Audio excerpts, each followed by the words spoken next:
చూసిరా పోరు మీరే. ఉంటే ఆకాశంలో లేకుంటే పాతాళంలో అన్నట్టే ఉంది కదా ఈ టమాటా చల్లగుండా. ఇగో కర్నూలు పత్తికొండ మార్కెట్లో టమాటా పరిస్థితి అమ్మ పోతే అడివైనట్టే తయారైందట.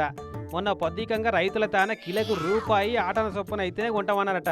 అక్కడి వ్యాపారులు కిలకు రూపాయి అంటే పెట్టుబడంతా పక్కకు పెట్టు, ఇత్తనాల ఖర్చు కూడా రాదు అసలు. టమాటా ఎర్రగా మక్కిద్దని రూపాయి ఆటనకే అడిగిరట కొనేటోళ్ళు. 19 గంపులు ఏ తమాష కాదు చూడి.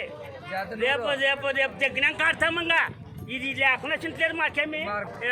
పెళ్ళం పిల్లలు పాసుబండి పెడితే 50, 60, 100, 50 పడుతుంది. సరిగ్గా నెల కింద ఇదే పత్తికొండ మార్కెట్లో 40 రూపాయలు 50 రూపాయలు నడిచిందట. ఇక ఇప్పుడేమో కుక్క మురికైంది టమాటా. కోపంతో కింద వారేసిపోయారు కొందరు రైతులైతే. ₹10 కూడా నా సరుకు ₹10 కూడా తీసుకోవట్లేదు, కనీసం చూడడం కూడా చూడట్లేదు. అందుకోసం నేను పారవోసిన 10 బాక్సుల సరుకు.